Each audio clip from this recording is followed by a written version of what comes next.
Waalaikumsalam warahmatullahi wabarakatuh. Soalan yang bertanya tentang wanita, apakah betul kena basuh bersih pad yang dipakai ketika haid sebelum dibuang? Ada dalil ke? Jazakallahu khairah. Wallahu taala alam. Jika ditanya apakah ada dalil dalam permasalahan ini, wallahu taala alam, setakat yang semakan saya tidak didapati ada dalil dalam perbuatan tersebut.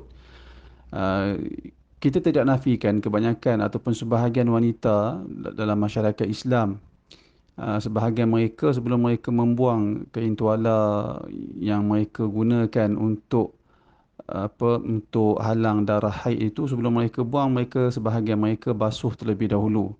Jadi adakah perbuatan itu ada dalil? Maka jawapannya wallahu alam, setakat semakan saya tidak nampak ada dalil dalam permasalahan itu. Bahkan dalil yang ada boleh kita fahami, dia menunjukkan para wanita di zaman Rasulullah sallallahu alaihi wasallam tidak membersihkan kain tuala wanita mereka.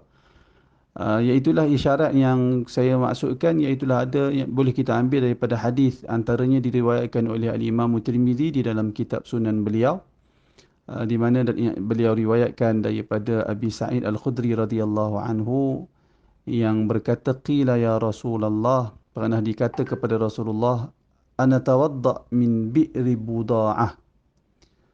Sebahagian sahabat bertanya kepada Rasulullah, ya Rasulullah, bolehkah kita berwuduk dari telaga Buda'ah, iaitu sebuah telaga yang ada di zaman Nabi sallallahu alaihi wasallam, dan di dalam riwayat Tirmizi dinyatakan wahiya bi'run yulqa fiha al-hiyadu.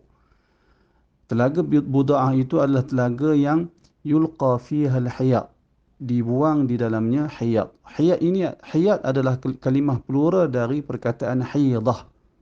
Kalimah plural dari perkataan hiyadah, iaitulah hiyadah ini adalah kain ataupun perca kain yang digunakan untuk halang darah haid. Jadi telaga Buda'ah ni di dalamnya ada kain-kain, perca-perca kain yang digunakan untuk halang darah haid, kain tuala wanita di zaman sekarang ni. Jadi sahabat tanya, bagaimana? Wallahu ta'ala alam, wajar juga untuk saya terangkan tentang hadis ini. Hadis ini bukan menunjukkan para sahabat membuang uh, kain tuala wanita mereka di tempat itu. Bahkan sebenarnya berdasarkan huraian daripada Syekh Dr. Abdul Karim Khudair, beliau mengatakan maksud hadis ini iaitulah di telaga itu kawasan rendah. Jadi bila berlaku banjir, kesemua kotoran akan berhimpun di telaga tersebut. Itu maksud. Kerana itu sebahagian didapati ada kain tuala wanita di telaga yang dimaksudkan.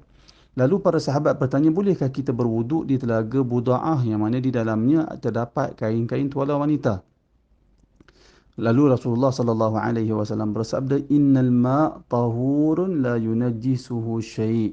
Nabi bersabda, sesungguhnya air itu tahur, suci lagi boleh menyucikan, tidak boleh menjadikan air itu najis sesuatu pun, ataupun tidak ada sesuatu pun yang boleh menjadikan air itu najis selagi air itu tidak berubah warna, bau dan rasanya. Itu hadis ni. Hadis ni secara zahirnya, apabila kita lihat para sahabat mengingkari, ataupun para sahabat tanya kepada Rasulullah, bolehkah kita guna air telaga Buda'ah yang mana dibuang ataupun terdapat kain-kain tuala wanita di dalamnya? Menunjukkan kalau kain itu memang dah bersih, tidak ada keperluan untuk ditanya soalan sebegitu kepada Rasulullah sallallahu alaihi wasallam. Sebaliknya, ia menunjukkan kain itu masih maksudnya kain itu dibuang dalam bentuk masih ada darah padanya.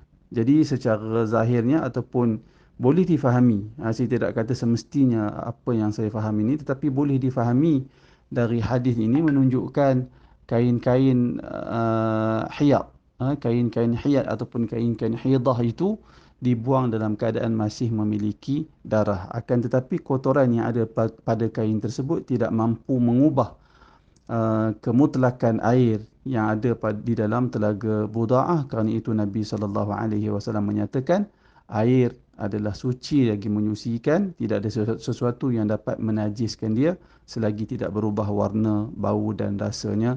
Wallahu ta'ala